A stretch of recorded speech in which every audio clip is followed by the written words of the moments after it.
Assalamualaikum warahmatullahi wabarakatuh. Ya, kembali lagi bertemu dengan saya Ahmad Ridwan, mahasiswa semester 1 UIN Maulana Malik Ibrahim Malang, Fakultas Humaniora, jurusan Bahasa dan Sastra Arab. Pada kesempatan kali ini saya akan melaksanakan tugas membuat video resum yang berisikan materi pada hari ketiga PBAK atau hari pertama PBAK Fakultas. Nah, sebelum kita masuk ke materi, pada sambutan yang disampaikan oleh Ketua Dekan Humaniora yang terhormat Bapak Muhammad Faisal, nah, beliau mengatakan, biqadril kaddi tuktasabul ma'ali wa man talabal ula sahirul layali. Nah, dari petua ini kita dapat mengambil pelajaran bahwa siapa saja yang ingin mendapatkan kenikmatan, mendapatkan kesenangan, mendapatkan kesuksesan, maka dia harus mau untuk bersusah-susah dahulu, bekerja keras dahulu. Nah, ini juga tersinkron dengan petuah Indonesia yang berbunyi berakit-rakit ke hulu, berenang-renang ke tepian, bersakit-sakit dahulu, bersenang-senang kemudian. Baik, langsung saja kita masuk ke materi pertama yang disampaikan pada tanggal 2 September ini, yakni yang berjudul Sistem Pendidikan di Perguruan Tinggi. Nah, perguruan tinggi yang dimaksud adalah UIN Maulana Malik Ibrahim Malang. Materi ini disampaikan oleh Wakil Dekan Bagian Akademik yang terhormat Bapak Dr. Halimi, MPD. Yang pertama, sistem akademik. Nah, sistem akademik ini meliputi apa saja? Meliputi yang pertama, sistem kredit semester. Mahasiswa ini pada semester 1 sampai semester 7 nanti akan disuguhkan beberapa mata kuliah. Nah, pada semester 8 normalnya itu sudah mengerjakan ujian skripsi. Untuk per semesternya ini minimal 24 SKS. Nah, untuk 8 semester mahasiswa harus menyelesaikan sebanyak 150 SKS. SKS ini ada yang 2, ada yang 3, ada yang 6. Nah, kalau saya tidak salah dengar kemarin, 1 SKS itu sama dengan 2 jam. Begitu yang disampaikan oleh beliau. Untuk titel atau pangkat atau gelar ketika mahasiswa Fakultas Humaniora ini lulus, untuk yang jurusan sastra Inggris ini akan menerima gelar SS atau sarjana sastra. Jadi bukan screenshot, tapi SS di sini sarjana sastra. Untuk bahasa dan sastra Arab sendiri, untuk bahasa dan sastra Arab gelar yang akan diraih adalah berupa S.Hum, sarjana humaniora. Lalu selanjutnya ada yang namanya sistem evaluasi. Nah, sistem evaluasi ini apa? Sistem evaluasi ini adalah kumpulan beberapa aktivitas yang dijadikan sebagai tolok ukur atau sejauh mana sih mahasiswa ini sudah memahami, sudah mendalami ilmu yang diajarkan oleh para dosen. Nah, apa saja yang dijadikan sebagai tolok ukur? Ada UTS, ada UAS, ada pekerjaan proyek, ada penilaian presentasi, ada tugas-tugas lainnya seperti makalah dan lain sebagainya. Dan ini nanti tergantung mana yang akan dijadikan atau yang dominan sebagai tolok ukur, nanti tergantung dengan dosen masing-masing ketika kontrak belajar akan disepakati antara dosen dan juga mahasiswa.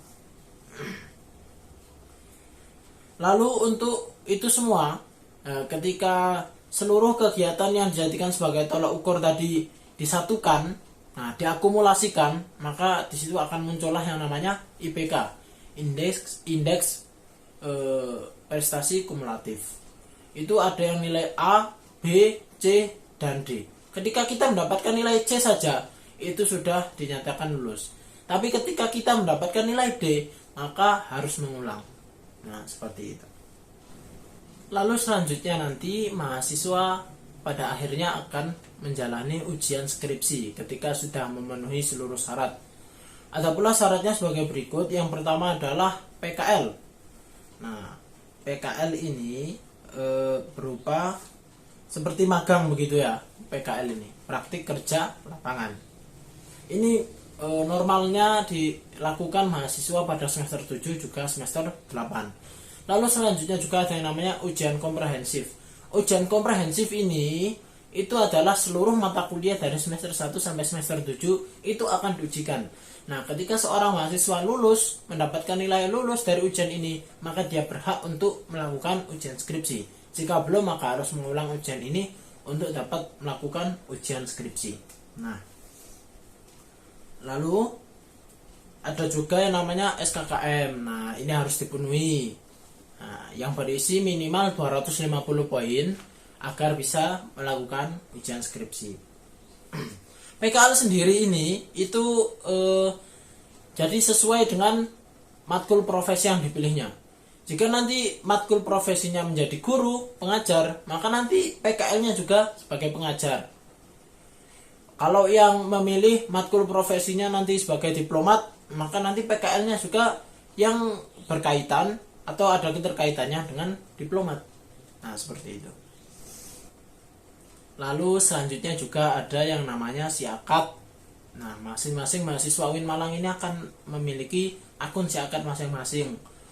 SIAKAT ini apa? SIAKAT ini singkatan dari sistem akademik. Isinya adalah mencakup atau catatan seluruh kegiatan mahasiswa, baik meliputi KRS, SKS, ujian skripsi, SKKM, dan lain sebagainya. Itu akan tercatat dalam SIAKAT sistem akademik ini. Nah, untuk selama pandemi COVID-19 ini kita menggunakan media e-learning dalam pembelajaran. Langsung saja kita masuk ke materi kedua yang disampaikan oleh Dr. Muassomah MSI MPD, Wakil Dekan Bagian Administrasi Umum Pembangunan dan Keuangan. Ini beliau menjelaskan tentang sistem pengelolaan pembiayaan. Pertama, kan yang paling identik dengan pembayaran di tingkat perkuliahan ini adalah UKT. Nah, UKT sendiri itu apa? Nah, UKT ini adalah biaya sharing, pembiayaan yang dilakukan secara sharing. Jadi intinya itu saling membantu antara keluarga yang mampu dan antara keluarga yang kurang mampu. Makanya dibagi, ada grade 1 sampai grade 7. Ini dicocokkan atau disinkronkan dengan data-data yang kemarin dikirimkan oleh mahasiswa pada daftar ulang. Nah, pasti semuanya itu untuk masuk grade 1 sampai grade 7 itu ada pertimbangannya masing-masing. Siapa saja yang masuk dalam grade 1, siapa saja yang masuk grade 2, ada kriterianya masing-masing. Nah, dengan kata lain, UKT ini adalah biaya yang berat sama dipikul, ringan sama dijinjing. Seperti itu. Tapi tenang aja, untuk seluruh mahasiswa ini ada yang namanya banding UKT setiap semesternya. Entah nanti kedepannya kan kita tidak tahu, ada yang terkendala ekonomi orang tua, ada yang naudzubillah orang tuanya meninggal sehingga tidak ada yang membiayai. Nah, ini jangan khawatir, karena setiap semesternya pasti ada banding UKT. Nah, pasti banding UKT ini juga nanti akan dimintai bukti-bukti, entah itu foto rumah, sertifikat, atau lain sebagainya. Nah, seperti itu.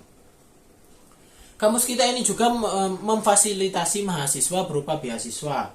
Nah, beasiswa ini ada juga yang dari LPDP, ada dari lembaga El-Zawa, Zakat dan Wakaf Uinma. Nah, ada juga dari prestasi. Nah, ketika mahasiswa ini berprestasi, maka akan kami apresiasi dengan memberikan beasiswa kepadanya ketika dia mengajukan, seperti itu. Baik teman-teman, untuk materi yang keempat adalah berjudulkan Sistem Pembinaan Mahasiswa dan Alumni. Materi ini disampaikan oleh yang terhormat Dr. Galuh Nurrohmah MPD MED selaku Wakil Dekan Bagian Kemahasiswaan dan Kerjasama. Yang pertama kali yang harus kita ketahui adalah visi Fakultas Humaniora ini. Visinya adalah kurang lebih sama seperti visi kampus, visi universitas yang berbunyi terwujudnya Fakultas Humaniora integratif dalam memadukan sains dan Islam yang bereputasi internasional. Untuk misinya sendiri kurang lebih ada 4. Misi yang pertama Fakultas Humaniora adalah memberikan pembinaan dan pengembangan kemahasiswaan berbasis nilai-nilai Islam dalam membentuk mahasiswa yang memiliki kedalaman spiritual, keagungan akhlak, keluasan ilmu, dan kematangan profesional. Misi yang selanjutnya adalah menyelenggarakan kegiatan guna memacu penalaran dan minat bakat dalam bidang humaniora, budaya, teknologi, dan seni budaya yang bernafaskan Islam. Yang ketiga, mengembangkan jiwa kepemimpinan dan sosial dan kepeloporan dalam masyarakat berbasis nilai-nilai Islam dan budaya Indonesia. Yang terakhir adalah mengembangkan kemandirian dan profesionalisme. Nah, dari misinya yang 4 ini itu disinkronkan atau ditransform menjadi 4 tujuan Fakultas Humaniora. Nah, yakni yang pertama adalah memiliki kedalaman spiritual, keagungan akhlak, keluasan ilmu, dan kematangan profesional. Lalu juga memiliki prestasi, kreativitas, inovasi dalam bidang akademik maupun non-akademik. Nah, selanjutnya memiliki jiwa kepemimpinan sosial dan kepeloporan. Yang terakhir adalah memiliki jiwa kemandirian dan profesionalisme. Baik, kita lanjutkan kepada materi yang kelima. Nah, materi kelima ini disampaikan oleh Bapak Muhammad Asnan Fanani, SEME, yang merupakan staf bagian administrasi akademik dan kemahasiswaan. Beliau menyampaikan materi seputar sistem akademik umum di perguruan tinggi. Nah, sistem akademik di perguruan tinggi ini melayani apa saja? Pertama, memberikan layanan dalam bidang akademik. Meliputi apa saja? Ada ujian proposal skripsi, ada layanan ujian skripsi, ada layanan ujian komprehensif, ada namanya distribusi KHS, kartu hasil studi, ada juga layanan PKL. Nah, layanan PKL ini dengan ketentuan sudah lulus syarat yang lainnya seperti SKKM dan juga ujian komprehensif. Lalu selanjutnya ada juga layanan kegiatan yudisium. Ada yang namanya juga layanan bebas tanggungan. Nah, layanan bebas tanggungan ini apa? Adalah kegiatan wisuda. Ada layanan surat keterangan mahasiswa. Ada layanan legalisir. Layanan peminjaman ruang dan peralatan. Nah, itu yang dilayani dari layanan akademik. Selanjutnya ada juga dalam keuangan, dalam administrasi keuangan, yakni melayani dukungan dana kegiatan untuk OMIK, organisasi mahasiswa intrakampus. Entah itu nanti HMJ, ada juga Dema Fakultas, Sema Fakultas, dan lain sebagainya. Baik, dan yang terakhir adalah materi ke-6 yang disampaikan oleh Kaprodi BSA yang terhormat Bapak Abdul Basit. Nah, ini menyangkut tentang profil jurusan Bahasa dan Sastra Arab. Perlu kita ketahui bahwa jurusan Bahasa dan Sastra Arab atau Prodi BSA ini telah menerima akreditasi A oleh lembaga BAN PT selama 3 kali berturut-turut dan juga telah mendapatkan akreditasi sertifikasi internasional. Nah, untuk roadmap selanjutnya, fakultas kita ini akan mendirikan atau mendapatkan akreditasi unggul. Jadi menuju akreditasi PSA unggul. Nah, profil yang lain antaranya adalah masa studi paling cepat dalam Fakultas Humaniora ini 8 semester atau maksimal minimal ini 8 semester dan maksimal adalah 14 semester. Jadi mahasiswa ini yang kurang mampu dan sebagainya masih kita tolerir dalam waktu 14 semester ini. Selanjutnya jalur masuk adalah SEPAN, UMPTKIN, dan juga ujian mandiri tulis maupun prestasi. Selanjutnya untuk gelar lulusan Bahasa dan Sastra Arab sendiri ini adalah Sarjana Humaniora. Selanjutnya yang keempat, kurikulumnya adalah menggunakan kurikulum Kampus Merdeka. Selanjutnya yang kelima, sertifikasi dan sertifikasi PSA unggul adalah menjadi roadmap pada tahun ini.